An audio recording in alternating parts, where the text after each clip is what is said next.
নমস্কার, আমি সুপর্ণা রান্নাঘরে আরেকটা রেসিপি নিয়ে চলে এসেছি। তো আজকে আমি আপনাদেরকে বানিয়ে দেখাবো পোলাও। তো পোলাও তো খুবই টেস্টি হয় খেতে, আর আমরা সচরাচর বাড়িতে বানিয়েই থাকি। তো আমি ভাবলাম আজকে পোলাও বানাচ্ছি, আপনাদের সাথে রেসিপিটা শেয়ার করি। আর একটা কথা অবশ্যই বলছি, প্লিজ আপনারা আমার চ্যানেলটাকে লাইক করুন, সাবস্ক্রাইব করুন, পেজটাকে ফলো করুন। আর আমার ইউটিউব চ্যানেল, সেটার নাম হচ্ছে সেফ সুপর্ণা কার্কি, সেটাতে আপনারা নিশ্চয়ই ভিজিট করবেন আর রেসিপিগুলো দেখবেন। সেখানে ভেজ নন ভেজ অনেক রকমের রান্না আছে। সামনেই তো এখন দোল আসছে, তার জন্য অনেক স্পেশাল রান্না আমি ইউটিউব চ্যানেলটাতেও দেবো। তো সেটাতেও যাবেন, চ্যানেলের সব রান্নাগুলো দেখবেন, কেমন লাগছে ভিডিওগুলো নিশ্চয়ই ফিডব্যাক দেবেন। তো চলুন এখন আমি কিভাবে পোলাওটা বানাচ্ছি আপনাদেরকে করে দেখাচ্ছি। পোলাওটা বানাবার জন্য আমি এখানে গোবিন্দভোগ চাল নিয়ে নিয়েছি। এই চালটার মাপটা আমি দেখাচ্ছি আপনাদেরকে। এই যে এইটা হচ্ছে একটা বাটি মাপ নিলে, এই যে এই এক বাটি চাল যদি আমি নিই, তাহলে এই বাটির মাপে আমি 2 কাপ জল নেব। তো আমি এখন এই এক বাটি মাপেরই চালটা নিয়ে নিলাম। নিয়ে এটাকে ভালো করে আগে জল দিয়ে ধুয়ে নেব, তারপরে এটাকে আমি একদম শুকনো করব। একদম পরিষ্কার করে আমি ধুয়ে নিয়েছি। নিয়ে এখন আমি আগে এটাকে কিছুক্ষণ একদম শুকনো করে নেব। তো এটাকে এখন জলটা ঝরাবার জন্য এইভাবেই আমি ঝুড়িতে রেখে দিচ্ছি।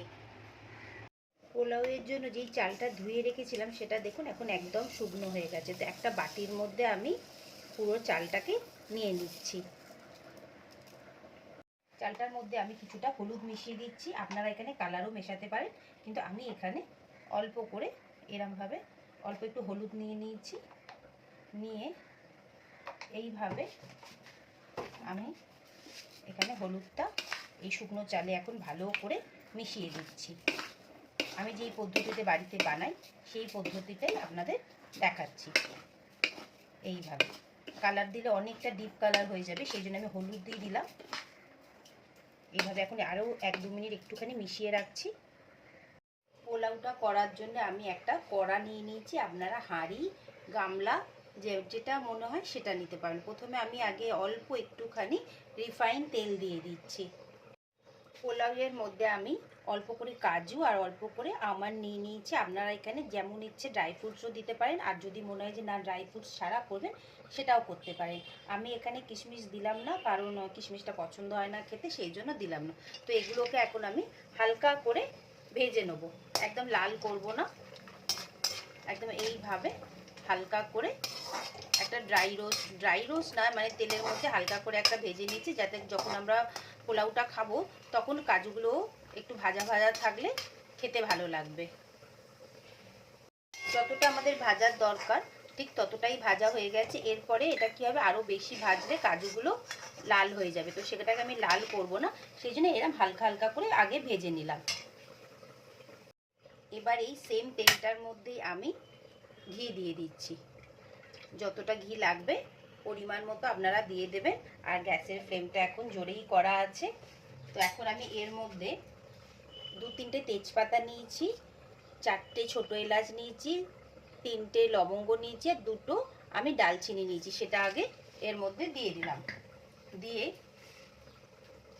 এটাকে একটুখানি আমি গরম হতে দেবো আগে, এইভাবে একটু। আর এলাচগুলোকে একটু ফাটিয়ে নেবেন, নাহলে তেলের মধ্যে দিলেই সেগুলো ফাটতে পারে। তো এগুলোকে আমি এখন ভালো করে একটুখানি গরম করে নিচ্ছি। নেয়ার পরে এই যে আমি চালটার মধ্যে হলুদটা মিশিয়ে রেখেছিলাম, এইটা এখন আমি এর মধ্যে দিয়ে দেবো। ভালোই লাগছে, দেখতে সুন্দরই লাগছে। এবার এই চালটা আমি এর মধ্যে এখন দিয়ে দিচ্ছি। এইভাবে পুরো চালটা দিয়ে দিলাম।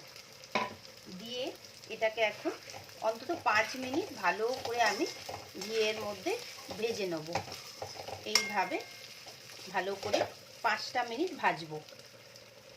5 মিনিট হয়ে গেছে, ভালো করে আমি ভেজে নিয়েছি। এবার আমি এর মধ্যে জল মেশাবো। এই বাটির মাপে যেহেতু আমি জল মানে চালটা নিয়েছিলাম, তো 1 বাটি চালের জন্য 2 বাটি জল। এই যে 1 বাটি দিলাম, আর আমি আর 1 বাটি জল দিয়ে দিলাম।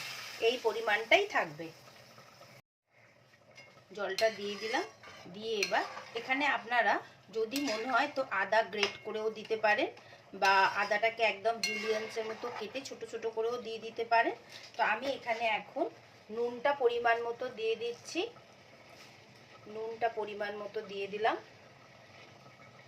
অল্প করেই দিয়ে রাখছি, পরে যদি দরকার লাগে তখন আবার আমি দেব। আর এখানে আমি অল্প করে চিনি দিচ্ছি। পোলাওতে তো চিনিটা দিলে বেশ ভালোই খেতে লাগে, তো যদি মনে হয় যে না মিষ্টি কম দেবেন তাহলে অল্প দেবেন, যেমন আমি অল্পই দেবো।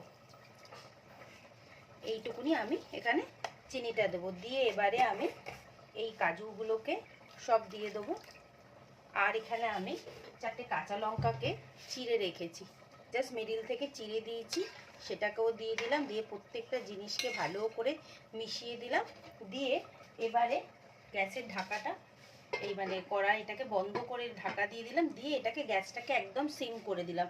এবার এটা আস্তে আস্তে 15 মিনিট এরকম সিমেই এখন পোলাওটা রেডি হবে। 15 মিনিট বাদে আমরা এটাকে চেক করব। দেখুন 15 মিনিট হয়ে গেছে। এখন আমি ঢাকাটা সরাচ্ছি। সরিয়ে আপনারা কিভাবে চেক করবেন যে জিনিসটা হয়ে গেছে, এই যে এইভাবে একবার এটাকে আমি দিলাম, দেখুন এখানে কিচ্ছু নেই। আর চালটাকেও আমরা দেখে নিচ্ছি যে গলে গেছে কিনা। গলে গেছে। এখন আমি গ্যাসের ফ্লেমটা বন্ধ করে দিলাম। দিয়ে এইভাবেই আমি এখন আরও 10 মিনিট এটাকে ভাপে রেখে দেবো। তারপরে এটাকে আমি মিক্স করব।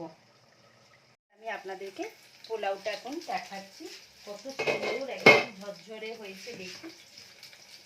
একদম এইভাবে আস্তে আস্তে আস্তে আস্তে এটাকে আমি মিক্স করে দিচ্ছি। আর নুনটা মিষ্টিটা প্রত্যেকটা জিনিস খুবই ভালো হয়েছে। আপনারা অবশ্যই এইভাবে একবার ট্রাই করবেন। আর যদি মনে হয় যে আদা দেবেন তাহলে আপনারা দিতে পারেন।